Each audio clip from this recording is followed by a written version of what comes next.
At the end, I guess. Okay, sounds good. All right, we're starting the stream.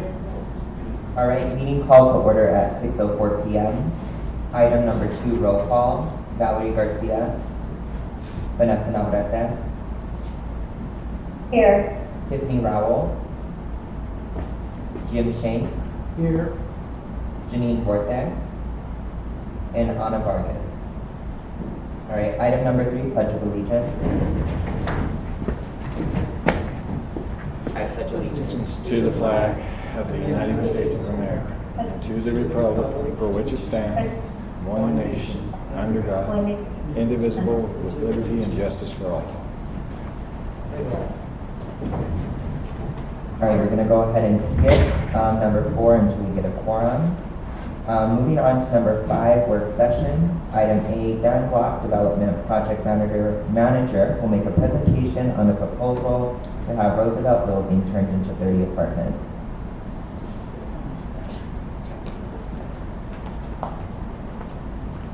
So I'm Sally Schwen. I'm the market president for Gorman & Company, and Dan Crockey is a senior development project manager for Gorman & Company. So together we wanted to go through a presentation about Gorman and also some examples of what we've developed and then some visions that we have for Superior as well.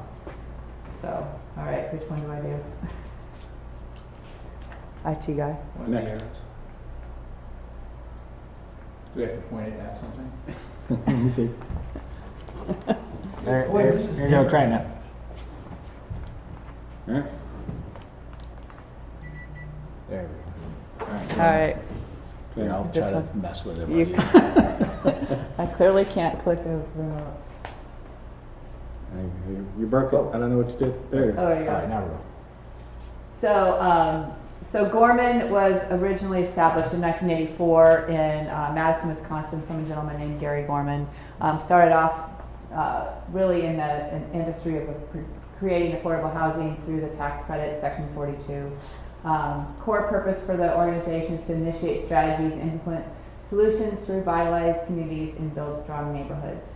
So across the nation, we are currently located in Arizona. We started building here in 2008. We're in Colorado, in Florida, Atlanta, Cincinnati, and Illinois, just to name a few. So we've expanded quite a bit. The second largest market is Arizona. Wisconsin's still the largest, and really focus a lot of our effort on community revitalization, whether it be historic rehabs or just community redevelopment. We do a lot of partnerships with municipalities and public housing agencies and converting their public housing and so forth, and so forth. So I'll let you click it. And I'll keep talking. I kind of go off of the PowerPoint. No, that's okay. I already talked about the longevity of Gorman & Company.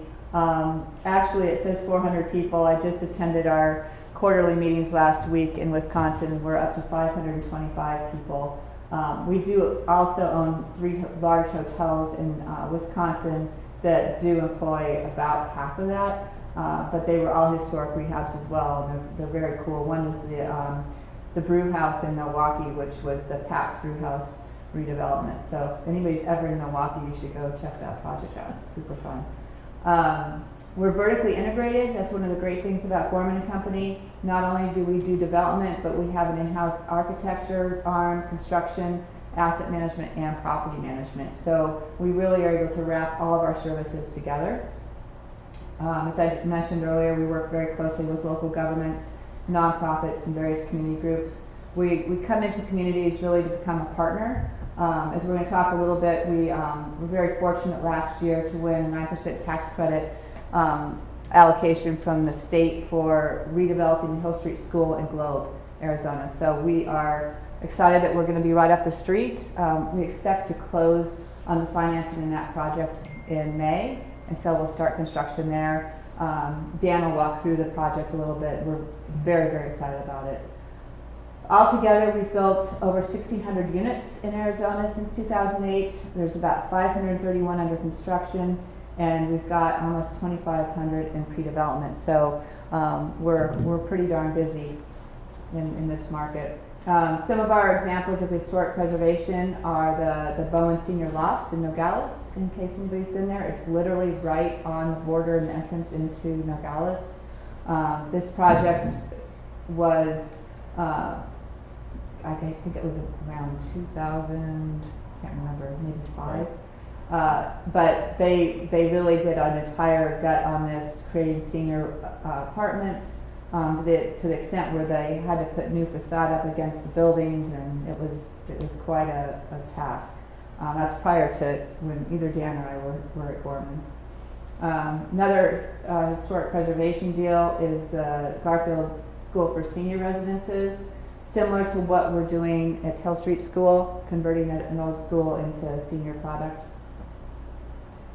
And there's the brew house I just talked about, which again is really a great property. And then I'll let you talk about Hill Street School. All right.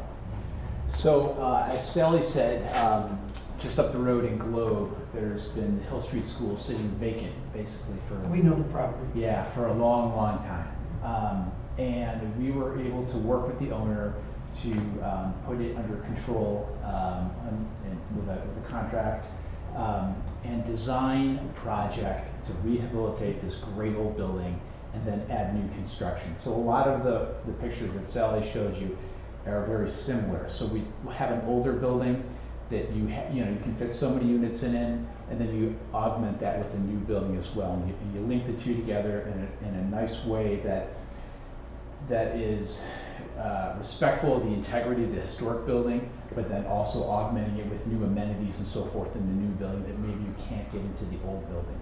And so this was built 102 years ago by Henry C. Trost, and he built a lot of buildings here in the West and in Texas, and it's got a pretty amazing track record. So obviously today it needs a little bit of love, and so the windows are smashed out, there's leaks all over the place and so forth. So if you're familiar with it, you know what kind of condition it's in, and has been for a long time. So the site plan then, and I'm going through this because some of the ideas that we have for this site tie directly into how we're working on the Hill Street School in Globe. So is it this top one is the Laser pointer? laser pointer? Maybe? There it is, okay. So here is the original Hill Street School, the 100-year-old school, and then this is the new construction that we are planning for it. And they're linked together here with an elevator core. So what that means then is we make everything ADA accessible. And so all the units in the old school, as well as obviously the new building, are all accessible for folks living there. We are really strong believers in trying to remove pavement and add areas for people to gather. And so right now, where the new building is and where this green space is, it's all parking lot. And quite honestly, it really detracts from the school. It detracts from the site. And because it's a senior project, we tend not to need nearly as many parking spaces for senior projects. So within the old building then, we're going to have, I'm blanking on how many units it is, I think it's 26, and then 38 in the new building for a total of 64 units. And so this project, as Sally said, will break ground probably in May or June of next year. It'll probably take about 14 months to build and rehabilitate, but we're really, really excited. We've worked closely with the city council, went through a whole planning process with the planning commission, as well as having some public meetings as well. We're firm believers in reaching out to the community, because if the community is excited about it, then the project has a much better chance of working. So yeah. Yeah, could you talk a little bit, with these kinds of projects, I'm not clear, do you end up owning the building? Does the city own the building? Is it some kind of joint? What's the financing and who owns what? So there's a lot of ways to do this, quite honestly. We've had a huge variety of contractual agreements with municipalities and so forth. On this specific deal, this will be owned by us. And the good thing about these kinds of projects is sometimes you'll have developers who will build a leave town, sell it as soon as when we build something, we're there for at least 15 years. That's part of the financing deal. So we're your neighbors. We're here for the long haul. The roof leaks. The roof leaks, we fix it. And we're the ones, as Sally said, we're the ones that not only design it, build it, we operate it, we maintain it, we asset manage it is sort of the phrase that we use for that. And so we're there. We don't build and walk away. And so we grow long-term relationships then with cities. And what happened, quite honestly, is, especially in some of the larger cities, is one project is led to another, to another, to another, because there's a trust that builds up then, and there's a constant recognition of we're the neighbor here, and we want to do some good things. And so this project, like I said, we'll start construction probably around June of next year. These projects take a long time to start. That's just the nature of them because of the financing mechanisms. But once the tax credits are awarded, you're all in. And you're going hard for about a year because you have to get all your permits and do all that work before you can put a shovel in the ground. No, we've lived with this. Okay. So so if this is senior housing, I would assume. This one is senior housing. Yeah, I would assume that the city of Globe wants to ensure that the rents are. So are the rents controlled? I mean, you guys need to get the money that you've invested back. So how do we balance senior affordability with your being able to make a profit? So the whole financing, or the main financing mechanism in these is the tax credits. Okay. And so the tax credits is what brings the equity to the project, and that then not only gives you the financing to build it, but then it ties you to rent rates that are affordable. And so you get the present of the equity, but then you got to make sure that you deliver the units at the correct price point. And you're checked every year by it. So this is actually a program of the IRS. You don't mess around with the IRS. You make sure you're doing it right. So so that's how this project is funded. And most of our projects are funded through tax credits. There can be a variety of people living in it. It doesn't have to be a senior project. It just sort of depends on the overall mechanism that you use, whether it's a 9% tax credit or a 4% tax credit. And I won't go into the weeds on that, but there are different things that dictate who could live there. And so really what it is a conversation with a partner of who are you looking to house? And so when we've had these relationships with towns and cities, it's a conversation. And you look at who the town wants to house, what the financing mechanisms that are out there are available, and do they match up? And that's really the key to all of this, is figuring out how they match up so that you can get the rents that you want and get enough money in the deal to make it work. So, Thank you. yeah, absolutely. Yes. So this is a rendering then. On the right is the original school building, and then on the left is the new construction. And so the way that it works with historic preservation is they like to have a little bit more of a muted new building next to an older building, is what SHPO, the State Housing Preservation Organization, talks about.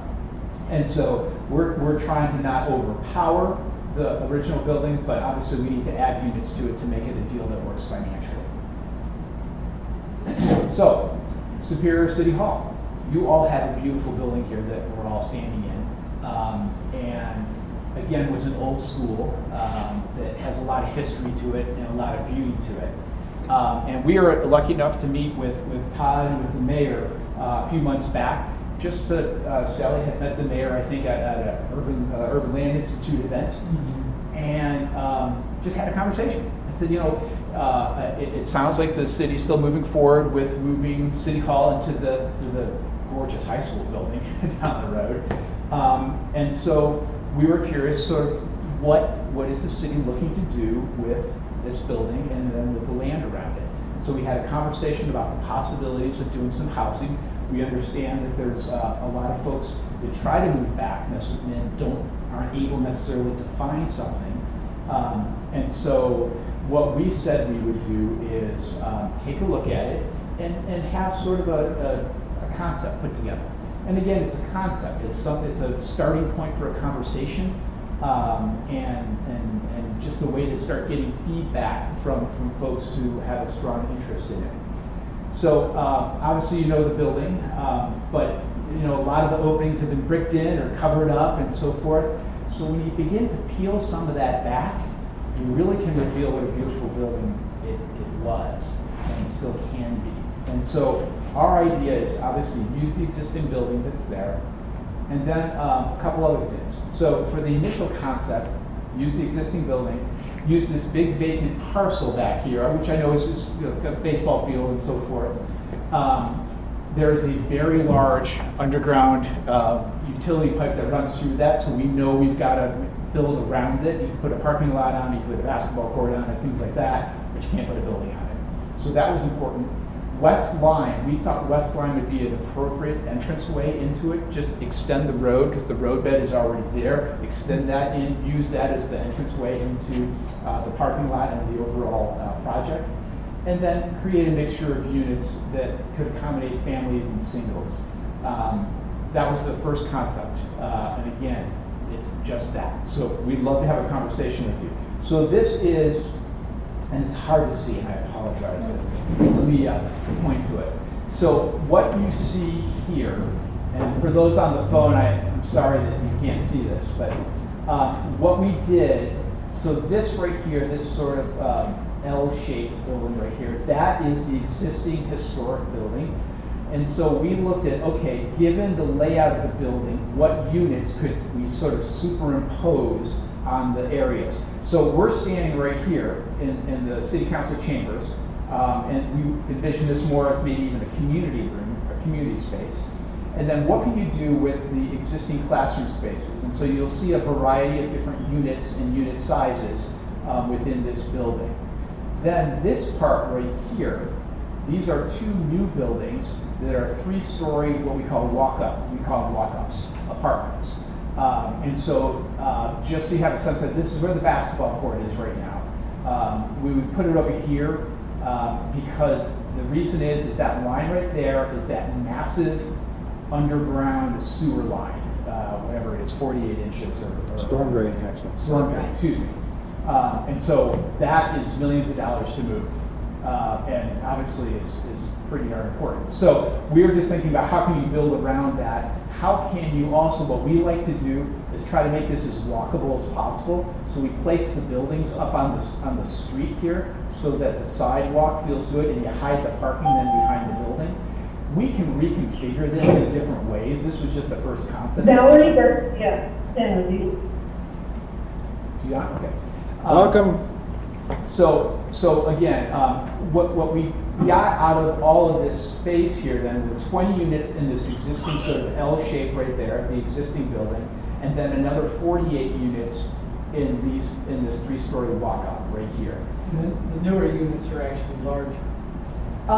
Yeah, they're probably a little bit bigger because they're more of a standard size. This building, we have to use what we've got. So yeah, there's going to be a little bit of a distinction between the two. But again, this is just simply sort of laying things on top of it too. We didn't get out here and survey it and measure it and so forth.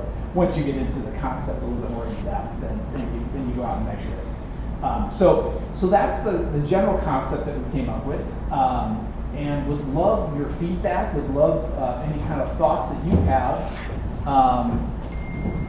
what you're thinking about. And again, sort of what your timing is on all of this too, in terms of this building. My first question is, did you guys get a chance to look at, before the town purchased the old high school, this was going to be completely redone as a multi-gen center with construction in the middle. Come on, Bartlett. Hello, Welcome. welcome. So, Sorry to interrupt. no worries. I just wondered, did you get a chance to even look at those plans? Yeah, we saw the plans. I did. Todd gave us the plans. And so, but Yeah, obviously it was in housing, and so that's kind Right, of. no, it's Yeah. a very different kind of thing. I understand that, I just wondered, It has some CAD baselines, and it has some survey points, and it has the underground pipelines, and we have Yeah. the geotech on the entire site, and all that sort of stuff. So it'll help them hit the ground running, but most of the money for design is still out in front of them. yeah. Well, and I'm just looking at this, and as I turn it over in my mind, this would be a much less expensive investment than what we were looking at. I don't know that it would be. Do you have Yeah. some idea what your rough budget for? I know that's way early, but Well, where are we per unit? Probably Yeah, close to Hill Street, about $18 million. Oh, never mind. that's So- pretty much exactly what the budget Yeah. was for the. Housing's not cheap these days. Yeah. It's not cheap. So you brought up a really good point earlier too, and Dan did a great job explaining how Hill Street's done. But another way that we finance some of these deals, because land costs and everything else, and when we partner with municipalities, is the municipality actually will bring the land or the project to the table, right? So then you are a partner with us on the project, and then we're co-development partners for how we would apply to the state for the tax credits. You're in the ownership structure, and then at the end of that 15-year chain, then we can negotiate an exit strategy where then the city could continue ownership for it. So there is a mechanism where, we're doing that with City of Phoenix right now, City of Chandler right now, City of Tucson. So a variety of different municipalities. Are they investing as well, or is it just bringing the property? No, they do invest, through different funding sources, right? So there's home funds and CDBG funds and things like that. ARPA funds. ARPA funds. Globe actually is providing some ARPA funds. So there's some things like that we're working on, seeing Glendale. But the risk of the loans are ours and ours only. Yeah, so we would make every guarantee on all the financing, the lease up, the operating deficits, everything is on Gorman. So there's a developer fee that's involved. That's kind of how these deals work. Once again, there would be a split between the partnerships. Gorman, due to the fact that we're negotiating, we're guaranteeing over $20 million in excess. So when these tax credit investors come to the table, they're really investing in the deal, working, and they really own more than 99% of the deal. So they're in it. We're only 1%. So it changes along the way, but it's a whole IRS lesson that it's kind of crazy of how it works. But there's incredible guarantee risk in these projects, which is why a lot of groups don't do them, and frankly why there's been such a low amount of investment in rural communities. Starting last year, the Arizona Department of Housing was really focused hard on rural communities, and they provided additional state tax credit financing for rural communities, and other resources are out there. Right now there's what they call a home ARP, NOFA out there, or an RFP, if you will, so you can apply for funding through that, only for rural communities. So a lot of that's based on more permanent supportive housing type projects.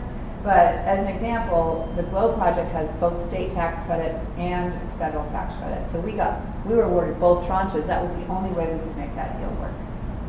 We also have what are called National Housing Trust funds and other things going into that deal. So we layer all sorts of sources in order to make these projects work. And a lot of the times we will partner with the state, with the municipality, whatever resources we can.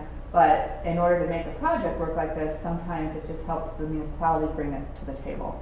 In Phoenix, we can't afford the land. We're basically redeveloping all the old public housing with the city, and so they brought all that in, but we're doing all the vertical integration with the development and the architecture, et cetera. A real optimistic valuation for this building is maybe $600,000-$700,000. So we wouldn't be bringing a ton to the table. We probably wouldn't end up with a larger percentage of this. We'd be a minority partner, basically, is what I'm saying. So on the design, obviously you guys are figuring out what the parking needs are. I'd love to see a courtyard, but that many units, people have to park somewhere. All that space is going to be taken up Dan's by favorite parking. subject is I parking. would love to get rid of as much parking as possible, to be quite honest. parking does nothing.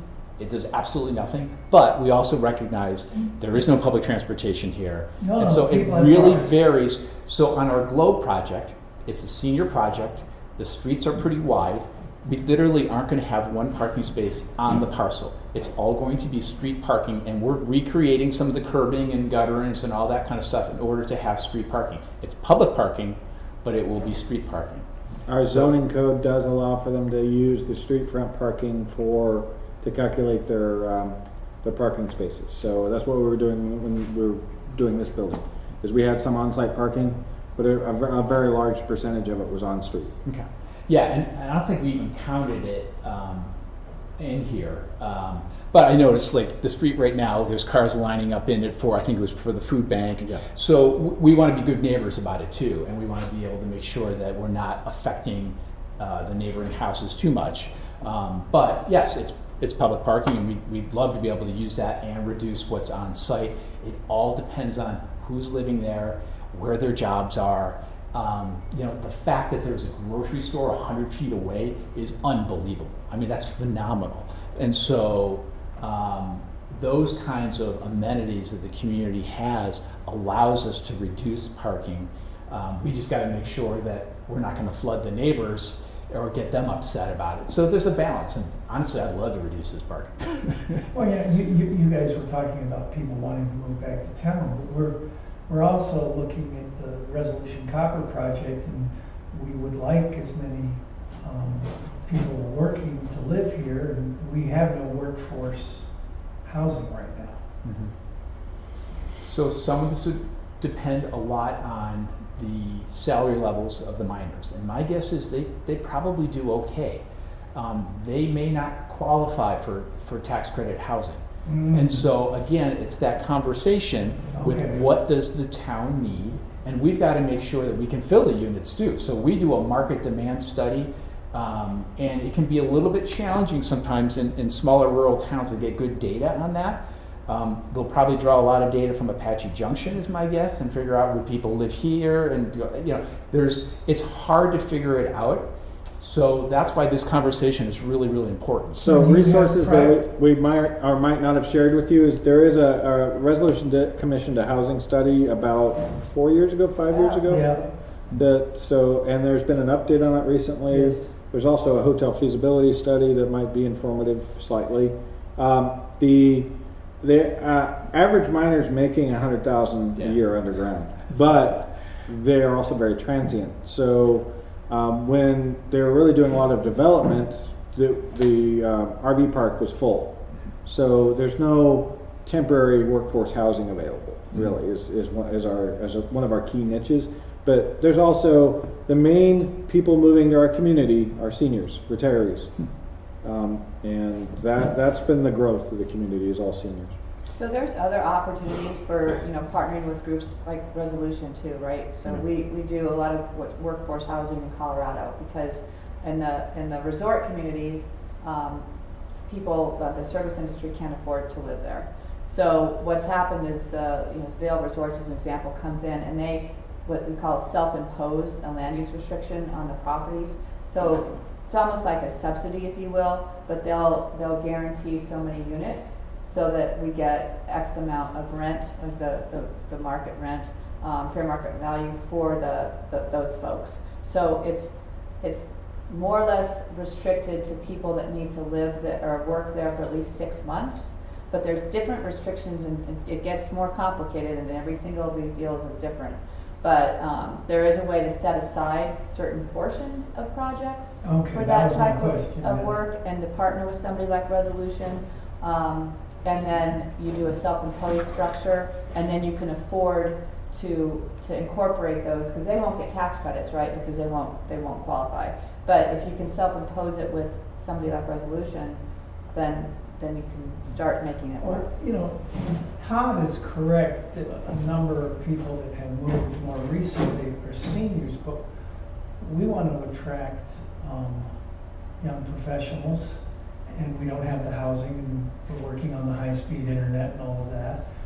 We want people like Nathan to come back and be able to make a living here. I mean, we're typical of many towns where it was okay, you graduated from high school, go somewhere else because you can't live here. And people do want to live here, but it's, you know, I personally would hate to see something that's restricted to one group. Like, we are a pretty mixed community, and I'd hate just to be a senior center or something. Well, and you could be a family, you know, you could, just the same thing. Globes is just a senior project, how it's scored, but it's 80% senior is how it actually works. So 20% can be, it's what's a priority for seniors is how it's the terming is. So, you know, this could be a family project, which is, again, just different criteria, and it's all how the state scores, if you will, your project when you go and apply for state tax credits. There's different criteria that you have to qualify for. I mean, we do veterans projects. We've added some projects over there. We've got the. Oh, sorry. Oh, You have a question on the phone? go ahead. Sorry, this is Donna. I don't have a question. I just want to echo what Jim said, that I am in line with Jim that, you know, we want to make sure that we're hitting those middle-aged families, not necessarily an older demographic, but I agree that we want to attract people like Nathan or students in the corridor to be able to return home and have affordable housing. I know for me, I'm one of those people. I'm a mother with children, and the housing market for me right now, even with a good job at Resolution Copper, it's still far out of reach. Because I am a single mother, so it makes it difficult. So I would like to echo and agree with what Jim said. Sure. And there are different categories, like we mentioned. There's family projects. I was just going to say the Fort Whipple project is a veterans project, which is in Prescott, that we're working on with the VA. Actually, on that one, the VA in this case has brought we're doing a historic renovation there, and we're building 80 new units. So this one is actually a family project. I mislabeled that at the bottom. There's 22 bedroom units and there's 15 3-bedroom. That should be a 3-bedroom unit, not a 1-bedroom unit. for the Superior one, Yeah. it's laid out as a family. So there are, I mean, this is thinking more along the lines of a family. Okay. Yeah, and you know, I think in the back of my mind, you know, Globe's 4 times the size we are. Right. Prescott's a whole nother level. And so even though this doesn't seem like a big thing, this will have a big impact on this town. Certainly. Well, and honestly, we've got to look at that too, to make sure that we're not overbuilding, and that there'll be enough people that will fill these apartments too. So it's a balance. I don't think that's a problem. And I can tell you that the town is working very hard to get other properties that are developable for, you know, multiple family units. We have demand, we don't have houses. The Resolution Copper EIS says that if a quarter of their employees live here, that's 400 people, 400 families. Right now, we have vacant units around 200. So at their low projection for Resolution Copper at full production, we have about half the housing we need for that. That's still hypothetical, of course, because the EIS has not been approved, but the construction phase will be the worst impacts. Right up front will be the worst impacts because there's more people during the construction phase than there is during the operations phase. So we have to get started now if we're going to be ready for when permitting's done in 5 to 10 years. So, and if the EIS passes in the meantime, you know, they're going to phase up anyway. They're going to be hiring more and more, but they'll hit full hiring for construction probably 5 to 10 years from now, if the EIS gets through this year. Oh, we know the example of Safford, they overbuilt for the money. And there's another question. If you build this and it sits at 50% capacity for 2 years, what's the financial collapse look like? It's not pretty. Yeah. So that's no, we need to, and that's why we do all that work up front, right? And in order to have an investor buy the credits and a lender, the due diligence is intensive, right? Yeah. So, yeah, and now I will tell you that we've had some really great feedback just initially from the market as soon as we were awarded the Globe School. We were a little concerned about what the investor base was going to do. It's one thing to have investors attracted to, you know, Phoenix around, you know, or the hospital there at Van Buren and 816th Street and Globe. So, but we've had some really good interest. So again, they are not going to invest unless they feel, and we aren't going to go down the road unless we feel, because we're doing the guarantees. We have a substantial balance sheet, we can afford to do so, but we don't want to lose $18 million. Yeah, I would definitely agree with that, but from the town's point of view, you know, what does it mean shuttered building? Does it mean the town left holding the bag? We wouldn't What build does it. If it was not going to be close to 100% full, we would not build it. Okay. Yeah. We have to deliver a fully occupied building. We have a lease-up criteria, and it'll have to be completely leased up generally within 6 months of the construction being completed. So a lot of our projects in the urban communities, we have them leased up within 30 days.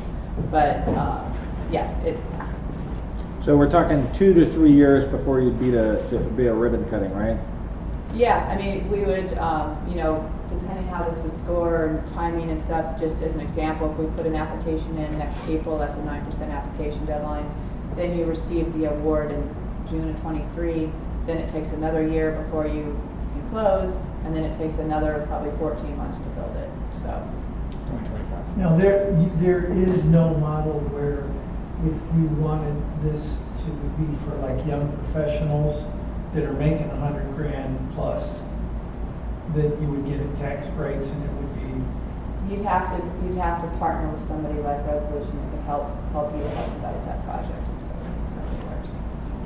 There's not a program for Yeah, no, anything that's- under 60% of area median income. The mining industry is kind of the last holdout of the blue collar upper middle class. So it's one of those weird distinctions that it's hard for a small community like us, where since everybody's a community economy, everybody goes past us now.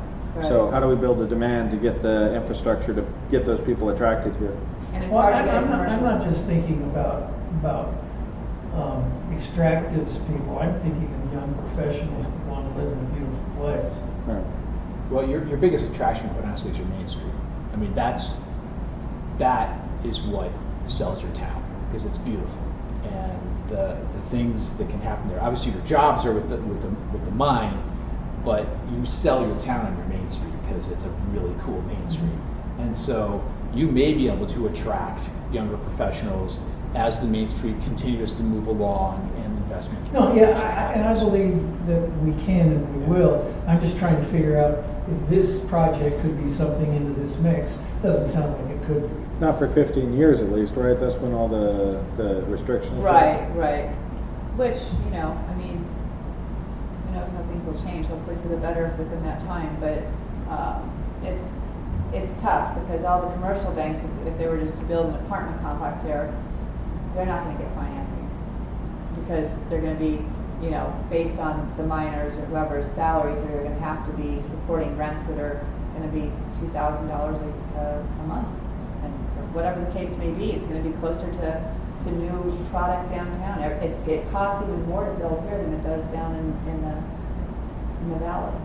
So you have to be able to support that with rents. Subsidized is the only way it makes sense.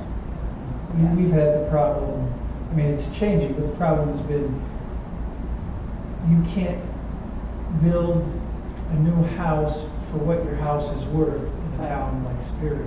That's what's tough. My house is insured for more than I paid for it.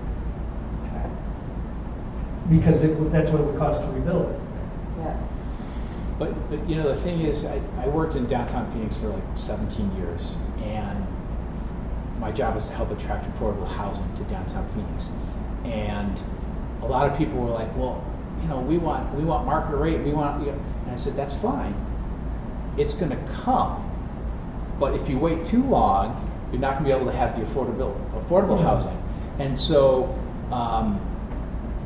now we've sort of seen that come to fruition in downtown, where you're not going to get an apartment for under, $1,700 a month. Yeah. But there's some affordability built in now into that area. So you all are at the beginning of a stage, whether it's the mine, whether it's your Main Street, all these things, your proximity to the valley. This town's going to continue to grow and get stronger and stronger. And so if you lay the seeds with some affordability, you can keep the people who are here as opposed to having them pushed out then too. Oh, no. So, it cuts both Todd ways. is the original, we don't want to be gentrified. I mean, yes, do we want people that have high incomes? Yeah. But we want the families that have lived here for 4, 5, 6 generations not to be pushed out.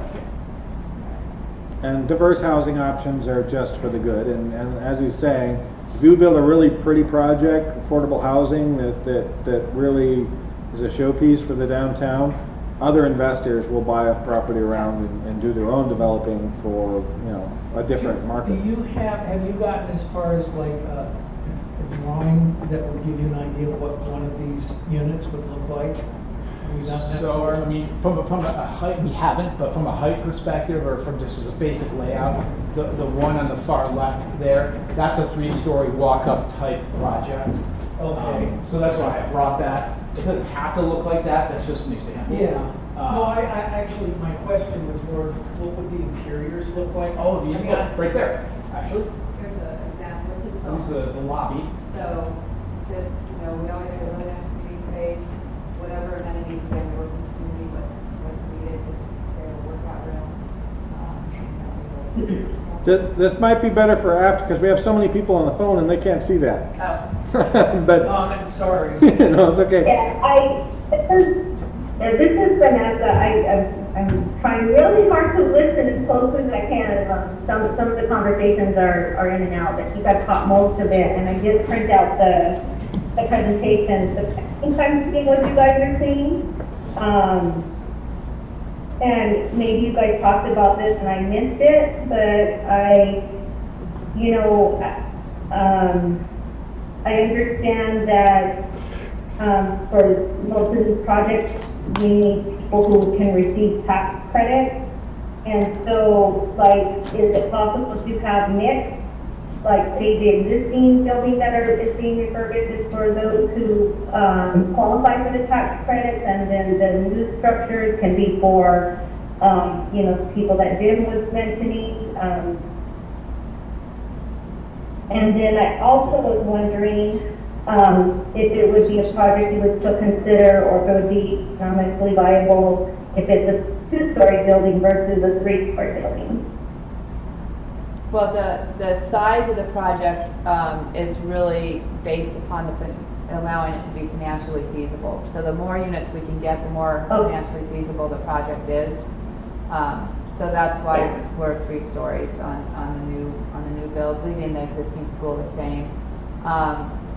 With respect to how the tax credits work, yeah, we could do a little bit of a blending, like what I talked earlier, where say if it's 68 units, 8 of those units could be what market rate, and the rest of them could be affordable under the tax credit. We would just have to have enough funding sources to cover those 8 units, because again, they wouldn't be covered by the tax credit funding. Just so everybody can hear a little better, the little green light, that's the sender for the phone, and then the mic it is actually on.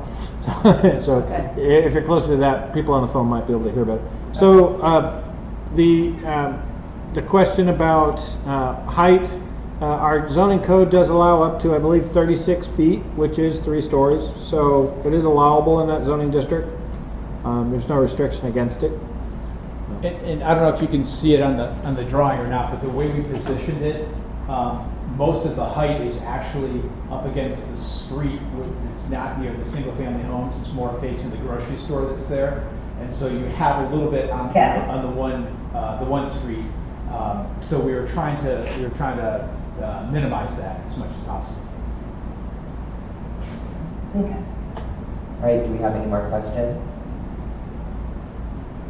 All right, thank you very much. Thanks, you guys.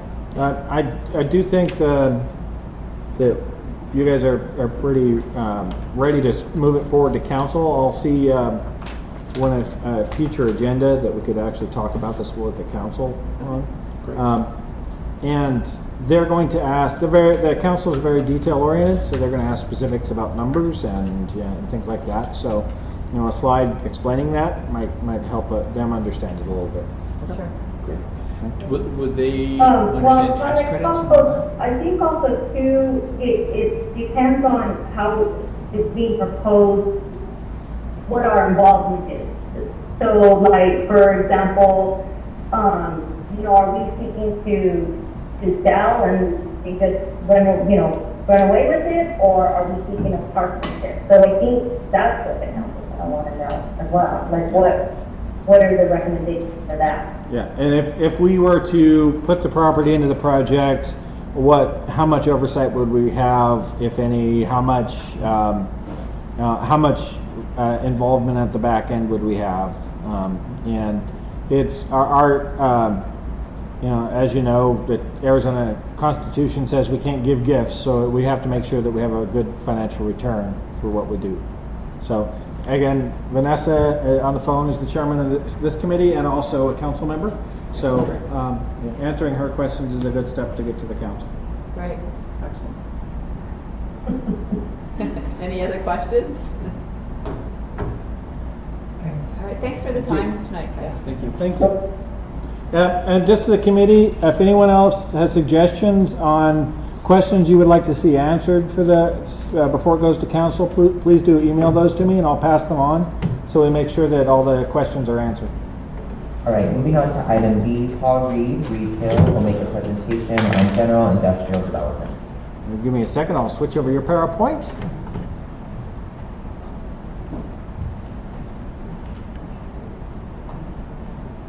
Todd, just so you're aware, I am on the phone, but I am watching on YouTube as well.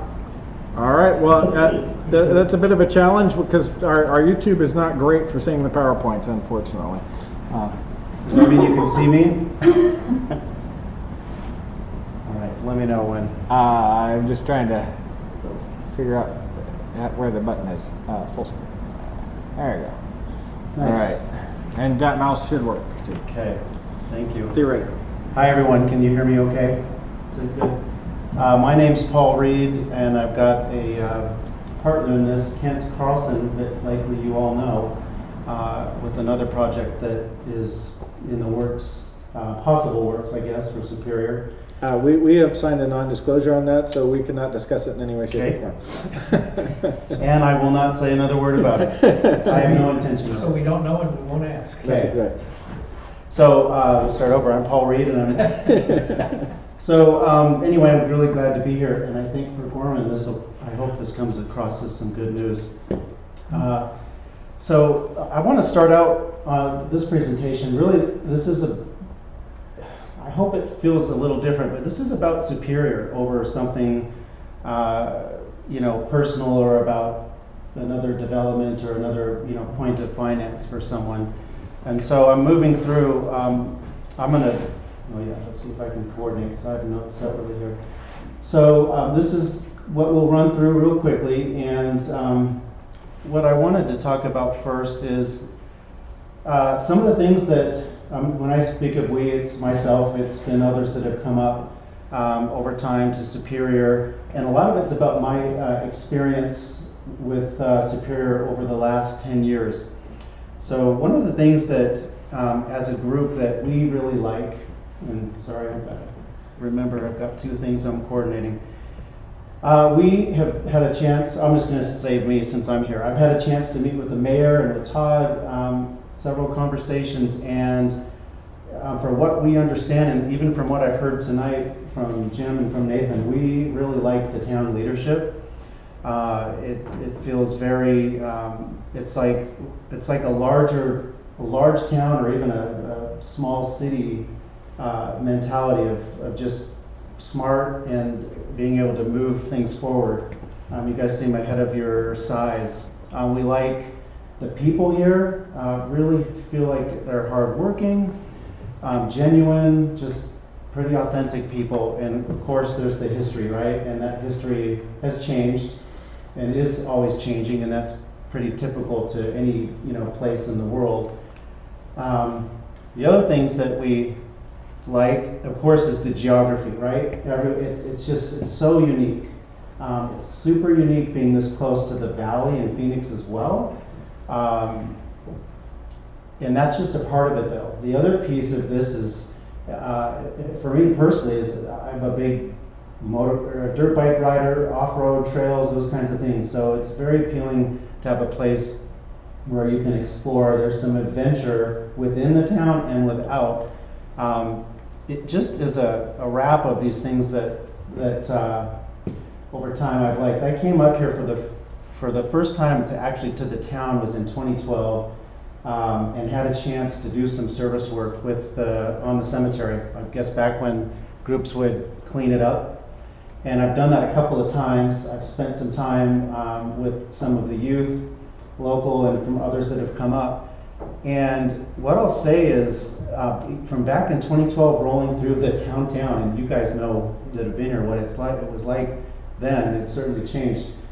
I really fell in love with it, and I thought, man, there's so much potential. And the thought for me was always, wonder how we can get an office up here or something, you know. And so you think, could it be one of these older buildings? There'd be some work, and so there's been this little personal love affair with Superior's, this place, maybe some draw, just some inclination to be here. So that's part of what I have personally loved and some experience. What we've heard over time in conversations are these things, and I hope this comes across well, is that we want people to live here. We want them to stay. Keep people like Nathan here. We also want to draw in people, these like young families, right? Professionals, those things. Other things have been to keep the culture. You know, there's a culture here that I get this sense of that people really like, and you don't want to lose, right? And you don't want to lose it from maybe one particular group of new people moving in.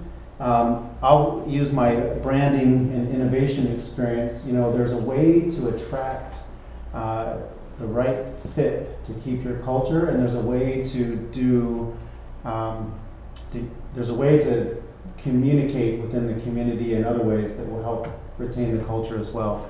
The last thing we've heard is there's certainly a need for business, and we'll say, you know, revenue and growth, opportunity for, you know, new housing. There's a lot of things that have to sync, and so that's what we have heard over time, that is a need for the town. And so a little bit about what we envision for it here. So I've got a couple of quotes. I hope everyone can see them. I won't necessarily re-quote them, but what we've heard from the mayor is we want the town to be attractive to young people, to families, for others to want to be here. You know, we've heard from Todd as well that there's this culture, and you know, we don't want to lose the culture, and yet we still want to progress and move things forward in a positive way. You know, we've spent since March, February, these discussions. We've come up. I brought up my creative team and others that have family and people from out of town up to Superior to experience it, and along the way we've talked to people. We were at the Silver King Saloon there, and we were asking a young family, they had 2 small kids, like, why are you here in Superior? And it's interesting, we've heard it a few times, they're like, look, we wanted to get out of town to some place, and Superior's close, wasn't a long drive, seemed really interesting, and we're here to explore it. And they started off with a restaurant.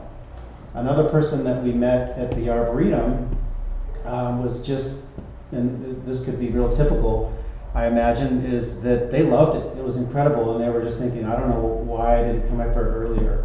I know for us, and you know, I've grown up in the valley. I've been here really my whole life almost, and mostly just driven through town. And so for me to experience a lot of this, it was really awesome. I got to see I can't remember the name of the flower, but there's a flower that hasn't bloomed in, like, I don't know, if it was 17 or seemed like it was a decade or 2 or something. So pretty awesome.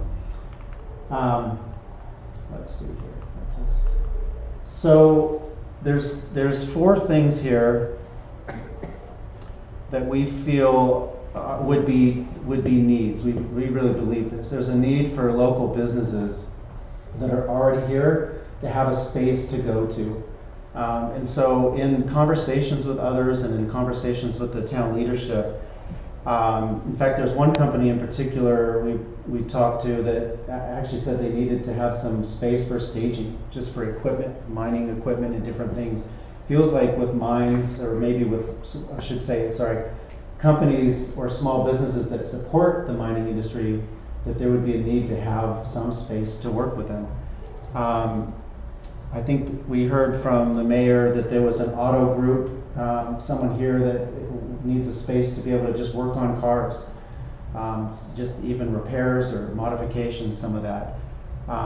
And certainly anyone that might be working out of their garage, if anyone's done that before. I know I've worked out of a basement at times, and you know, when's the next step, right? You come out of that space you're in. So there's one.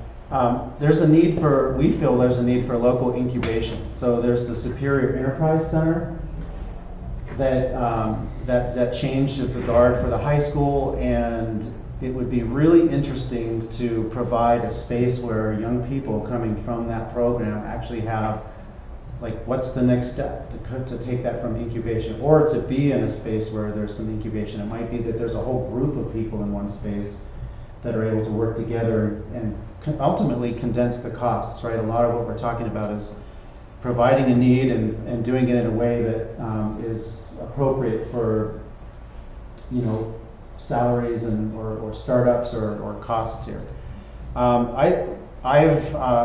So Reed Hill is a branding and innovation agency. It's one of the businesses that I run and own or have some influence in. We're working on a special externship with a local college in the Valley on a creative perspective, but one of the thoughts we had is, could we create some kind of partnership with the high school? Could be an apprenticeship, it could really be anything with the council and with the town's help to create a relationship with the people in this new and light industrial space to have a chance to learn some things, or outside of a summer job, right? More than that. So we're really thinking, how do we actually really integrate and become a part of the community with the community's benefit in mind. The next, move quickly here. The next thing we want to do is we want to draw in startup businesses. You know, Superior has a really great name, again, coming with some branding. And some of these are, so there are some startups, and these are startups I'm involved in, but there are some apparel brands that need a place to be, right? That are, one of them's for it's a motocross dirt biking brand. Another one is for freedom for teens, to really get young people to consider what freedom means to them. Really have it be cool. And also there's another startup I can't say a whole lot about, but it's really about a movement for recognizing people throughout America initially, but then the world, for doing some really doing their own thing when, like, maybe the world or others are going a completely different way. There's a way to recognize those, and all of these are in the works and need a place to call their home. I think the other piece of this is that you have like-minded people. There's a need for, there's an entrepreneurial spirit of people out there that want to, they're not afraid to go to a new place, especially if it's attractive in the way that it looks, the vibe, and, you know, a lot of the things we've mentioned already with the town. The last piece here is to draw in existing businesses. One of those businesses would be Reed Hill, our branding and innovation agency. We have two offices, one in Colorado, one in Mesa, Arizona, and we would gladly love to relocate here, you know, with the right place and the right space. There's another manufacturing company, Superior Makers. It's tea printing. It is tied to these startups. It's also tied to a couple of other things as well as Reed Hill clients. It's meant to service national innovative brands, and so it actually needs a larger space to continue to add more automation and more equipment, and to put teas out in the world, just all over the nation. So another thing there. We work next door to a place called AEO Power Sports. They service a lot of dirt bikes and street, and we talked to them about this opportunity, and they said, you know, it's funny because we've got some customers in Globe, and they keep saying, you need to put something closer to us. We're tired of going to Mesa for all of these, you know, things that we need. So there's all kinds of possibilities with having maybe a satellite repair shop and things that could service the people that in Globe that would typically go to the valley. Why have them go all the way to the valley? So again, thinking of people that need smaller spaces and have that accommodate. It'd be wonderful to have a place that could service, you know, hiking, off-roading, the side-by-sides, maybe the Jeep tours, all kinds of things. So you can see we're starting to lead into this idea of adaptability and really serving the people of the area. So the project is in Superior, Maine, and it is what we feel is it's a light industrial, or just say light manufacturing, warehousing, retail destination right on the main street. And so here's an initial rendering of what we see for this. So if we look around at a lot of the history in smaller towns, especially in mining towns, or there's a lot of metal buildings, right? So there's a lot of, you know, there's a little resurgence of metal buildings because they're a little more economical to build. You know, you can bring them out to a place, have them assembled. We have been careful to think about how do you create the most innovative, adaptable space in an efficient way that that really builds upon the town's character. So these aren't the metal buildings that are in town and in a lot of places, I would say, even throughout. I've been looking at these things for months, and you know, there's little things like, let's see, is the red dash the pointer? Yep, you gotta press and hold it and There we figure go. it out. So there's little things, and this is the advantage, I guess, of having a design and innovation agency, you know, involved in this. You know, having a roof that doesn't just run right to the edge flush, having the right proportion in the peaks. Things that we're also have considered are consistencies throughout the look, but how do you create each space? In this particular building here, it's 3 unique spaces that would be divided. How do you make each one serve who would be there, and yet they feel unique on their own? So the other things that we've thought about with this would be, you know, there's human elements, and not necessarily art, but if you were to, you know, paint on certain logos of those that are in this space, these are, you know, we could do that. So you've got roll-up glass doors here. You've got roll-up with different double doors here, and so just the idea on this is really something like this could be a storefront for these apparel brands, national apparel brands, and serve as a warehouse in the back. We thought of this as a business, literally, like this could be the home of Reed Hill, and you've got a business aspect to it. There could be others that are housed within it as well that share that space. Likely could be an incubation place for other startups.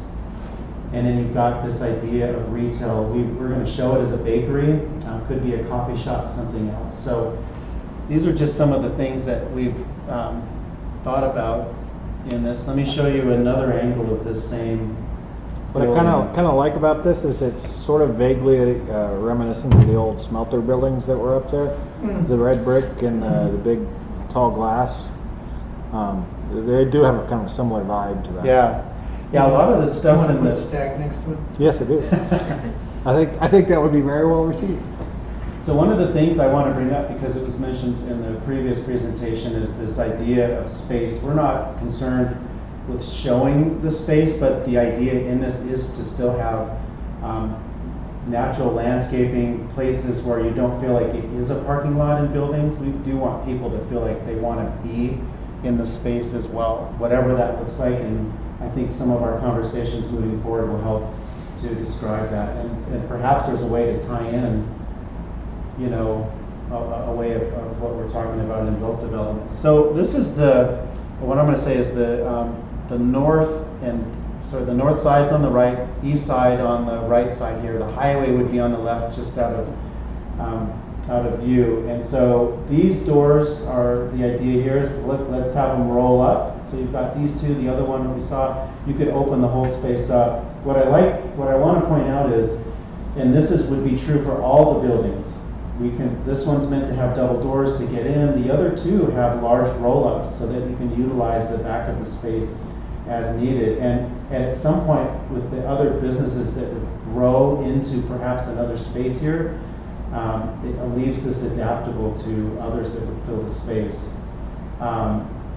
We see a vision of there's different heights. I guess I'll talk about that on this next one here. So here's the second. At this point we're just looking at two buildings.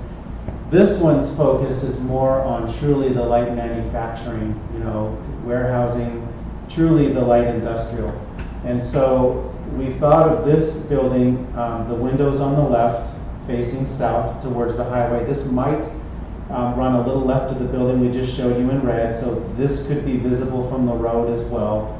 Lots of light, it doesn't need all the glass. To your point, Todd, a lot of the industrial, shouldn't say industrial, a lot of the institutional buildings in American governmental architecture from the 40s and 50s had a lot of those tall windows, and it felt like that. And we're trying to build on some of that here. These become a little more economical because they are meant to be, you know, worked in. So one space here, would represent the Superior Makers. There's a space in the center where it has its own window and door. This space here, because in this way we're showing it, have an entrance on the other side. There's no door on the back, and the idea is that some people really just want to roll up. They might not even need a door on the side. There could be a fourth space within this as well that we're not showing that simply has a roll up to it. So again, what we've envisioned is a way to listen to the needs of the area and build these out that way. You can see little things in this. Consistencies would be the glass, the aluminum, but now there's a change in lights, right? We've got a consistent idea of our trim colors match, the body color changes, the roof might have a slight change between silvers and grays, and so there's a consistency again even between buildings, and yet they should feel different. So everyone should feel like they've got a special place to be. Just as a summary for this portion of it, our goal here, I don't want to read this, but the idea was, could we start the conversation with the town on setting this benchmark for aesthetics? Not that we want everything in the town to look like this, but there might be this idea of, well, how do we build buildings that consider the culture, whether previous culture or architecture and those things, that still lives true to the building as well. And ultimately, this is meant to really inspire the community, and just ultimately we can build for any size and any need, right? The heights could be anywhere from 12 to 24 feet tall.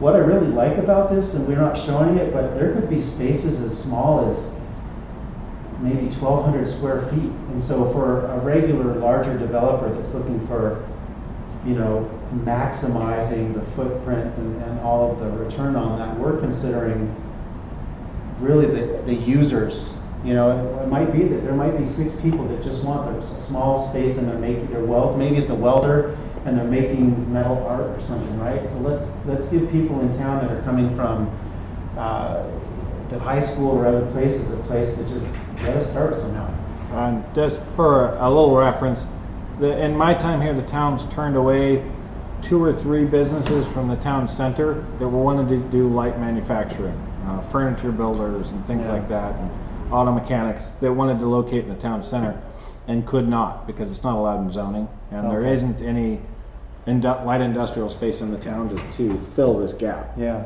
interesting. So what's fun about this, is we have multiple things, right? You've got retail, there's a need on this. So what we feel is there's a need that we have to be in the town, and to build something that matters to the town, and Superior has the asset for it. And so this is the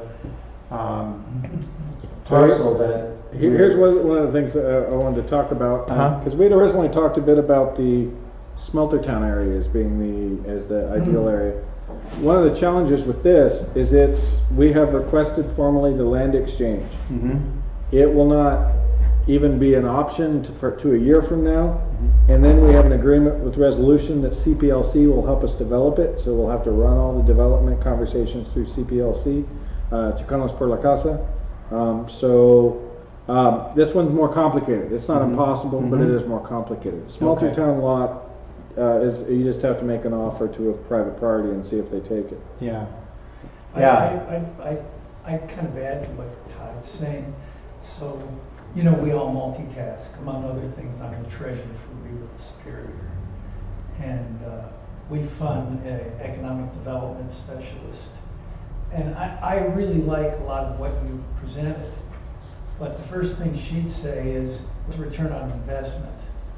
What if we were to go down this route with this particular piece of property, if it was available, how does that compare to other options that we have? We want to know what kind of tax money the town's going to get and how it's going to help support the town.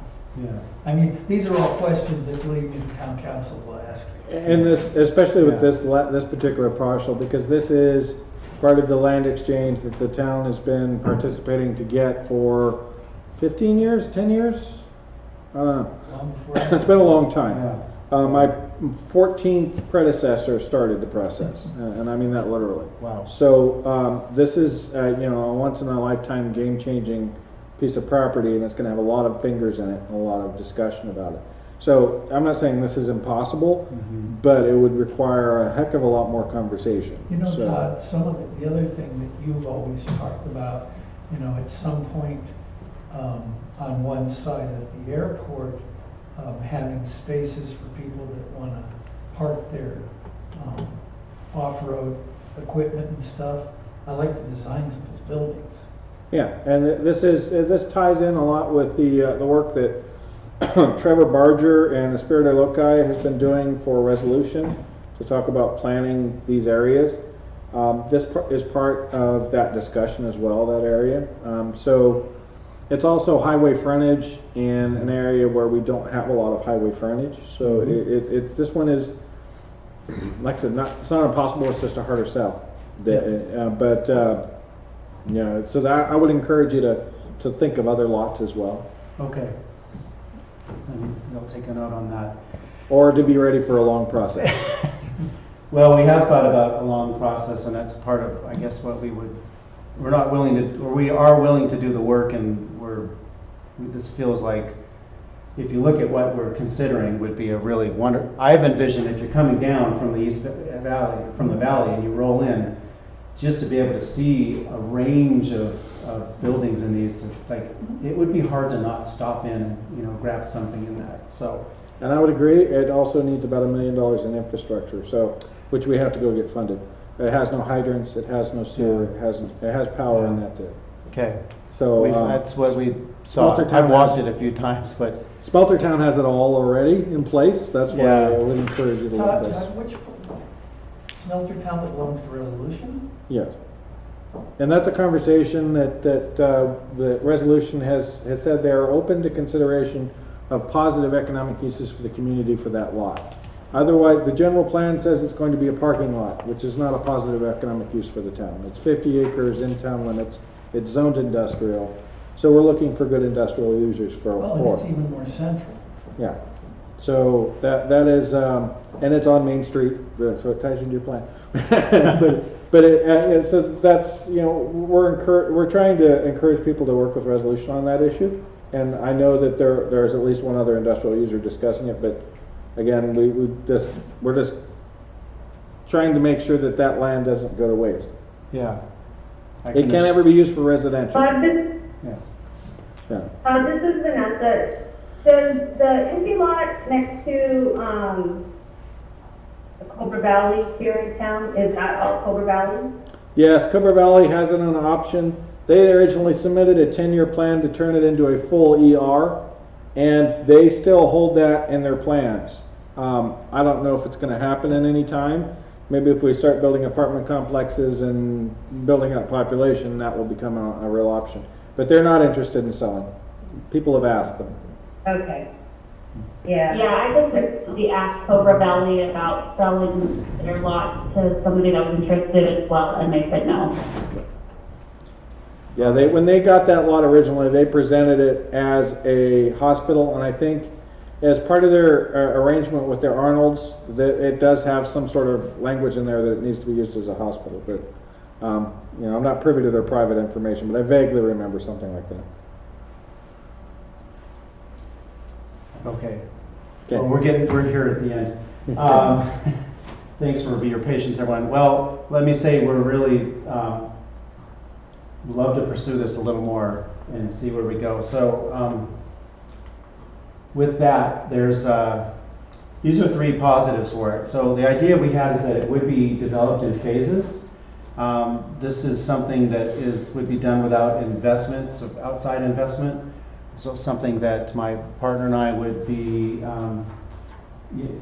we'd be making the investment, and we would do it in a way that would allow it to adapt and change based on town needs and user needs. So just a phased smart approach based on making the maximum impact of that important piece of land. So that's the idea. There's this unused asset. We know it's encumbered land. This was the idea that we had on a way to move forward. And the easiest way to run through is, could we create a purchase agreement with some way to lease the land, and then define a purchase price for it, and then we enter into the delayed purchase agreement.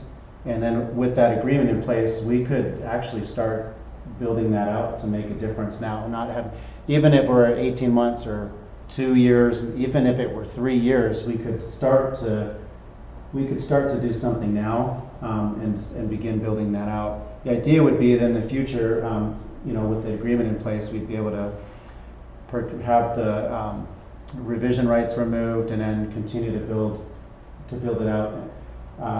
So that's really what how do we get to this point is one of our asks.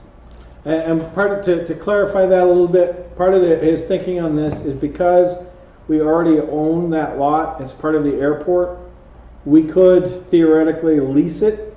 We can never sell it because it's got a reversion right. Yeah. So, and that was part of the earlier conversation we had. We have since we have made the ask to the federal government to have that given to us, and entered into an agreement for Resolution Copper to pay for that acquisition. So it is currently being surveyed, the cultural assessments are being done and everything else, but it won't be done until next summer. So, it's in flux right now, and it would be really hard to encumber it in any way. Mm-hmm. So just being practical. Again, the challenge. Yeah. It's the ultimate challenge here, so, okay. So just as a wrap up here, I won't go into this too much, but I think you guys have got this. I will say that there's a number of things that I'm personally involved in. First and foremost, I think for me personally, everything is all about connections. When I look at the years of work that 22 years with Reed Hill, and if I look at clients, if I look at the other handful of business relationships and things that I'm in, ultimately it's about a connection.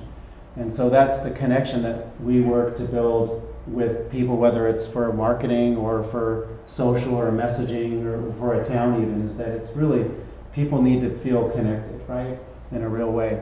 And so everything's built on an experience, and I hope you can see from those like the drawings and the thought that's gone into that my job is to make sure there's the right experience for everyone that drives into, walks, interacts with everyone in the space, and even the experience on the main street as you're going through town. The other partner here is Kent, and again, emphasis for him is really on, he's all about people and believing in them and giving them the tools. And really, that's ultimately one way to look at this is how can we provide the tools to the town to be able to help their people stay here, bring people in, bring families in, and to help generate, new business and revenue as well. As a wrap up, these are the elements that we felt were really important that are pluses from this. Ultimately, this is meant to create jobs. It provides an opportunity for the Superior Enterprise Center, a place for people to go to, collaboration. It's meant to have smart town-aligned growth, right? Having people that are the right size, where they're, initially we've got to pull people here. So it's people that feel like they're priced out of the East Valley and just need a place to go to, where they can get into a place, lease it, and they're going to find that there's more value here than anywhere else. Opportunity to help set the tone for the whole experience of how perhaps Superior might be considered being built out. We would certainly have local contractors and businesses we could use and work with. One thing that we really are passionate about is how do, with this development and with anything else, is how do we start to create this kind of brand or message around, built in Superior.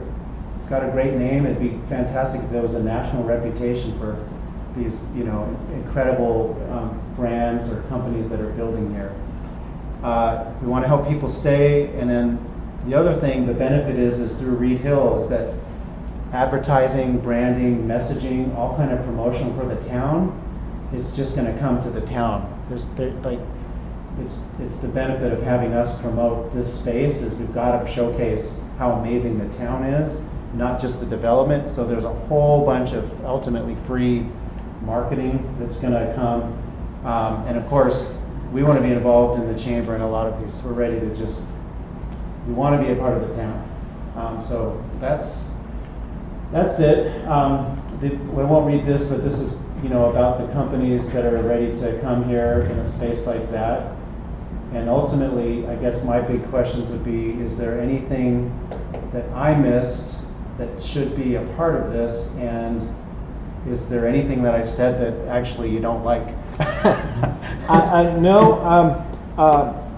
probably, for the council, would help you refocus this a little bit, but I think one of the big elements here that I know that I'm probably preempting Vanessa on is we probably want to see a real cost-benefit analysis of this with revenues and what the ask is from the town for your, the value of your lease and everything else. The other issue, the other thing we would like to see is how sure is those businesses relocating, because a lot of the model seems to be predicated on their relocation. And is that a sure thing, or is that hypothetical, or is that something from them saying that they've bought on would help. I think that the council is very practical and very straight to the nuts and bolts and things. So the conceptual behind it is informative and good information, but could be condensed to much shorter so that the council can see the nuts and bolts, because that's the main thing they're going to be interested in. So I think we need to work together a little bit on the lot. If this is the lot you want to move forward in concept, we'll have to have a lot of other meetings with other partners to make sure that we're tying it into the bigger picture, because there is a new general plan on that whole area that I'm not sure this is compatible with. We'll have to check that out. We'll have to talk to CPLC. We'll have to talk to Resolution and our other economic development partners. So I think we need to do some development work on this to get it to the point where the council's ready to do anything about it. I'd be even more blunt. The town has some bad experiences with investors buying buildings and having them sit there. And as nice as this looks, we don't need empty warehouses. They don't help us. And that's why Todd's saying in a very nice way, are these companies a guarantee? And so I would think that the town council's gonna ask you tough questions about money.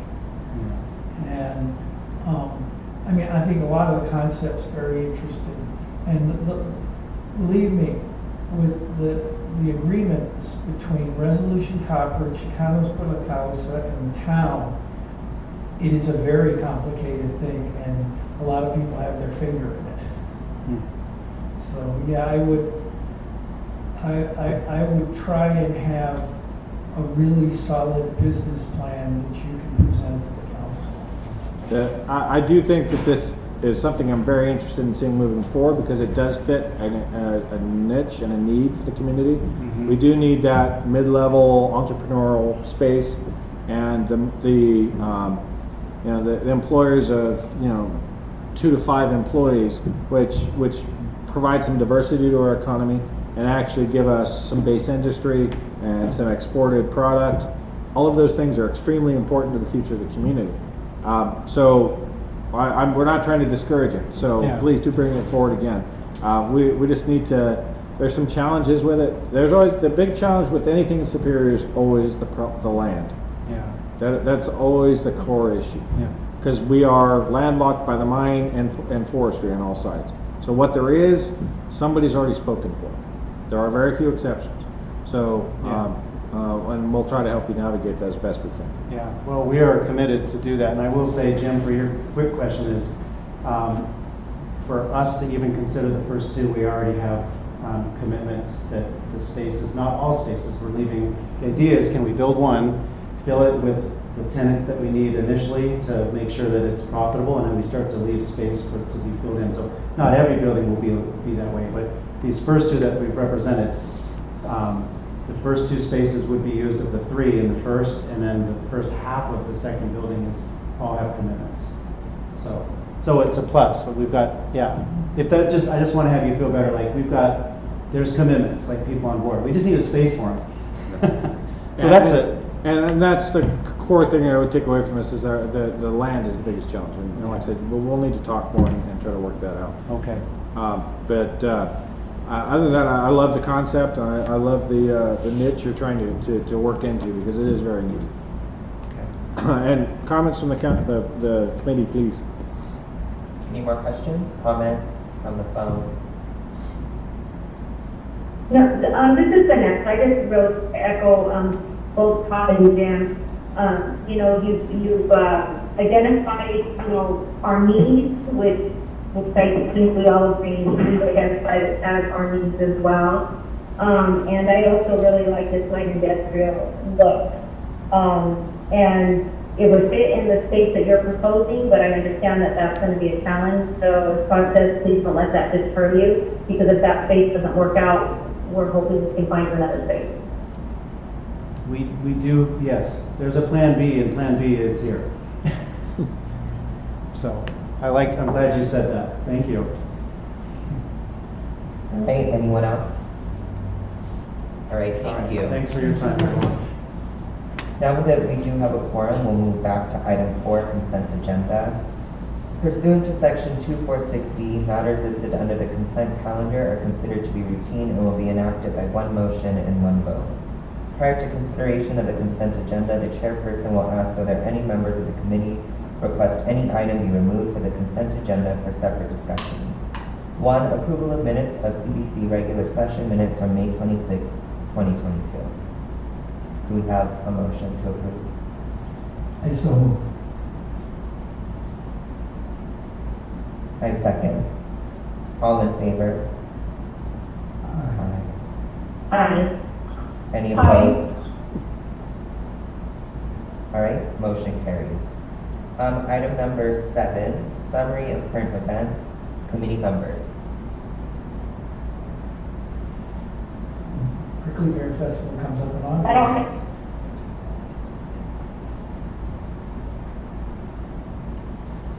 All right, hearing nothing else, we'll move on to item number 8, scheduling of next meeting, Community Development Committee meeting, September 15th, 2022.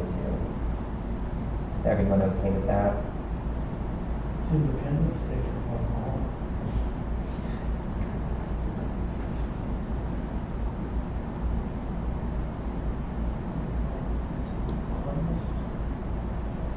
Good. We're doing the third Thursday. All right, everybody, please, we did have today flood and famine and COVID, so I understand why we're a little short on the agenda, or on the attendance, but if we could reach out to all the other members and see if we could encourage them to come next time, I'd appreciate it. The 15th, September. All right, moving on to item number 9, adjournment. Do we have a motion to adjourn? Almost. Second. All right, Jim seconds. All in favor? Aye. Aye. Any opposed? Aye. All right, meeting adjourned at 7:34 p.m. Thank you, everyone. Thank you. Thank you. Good night. Good night.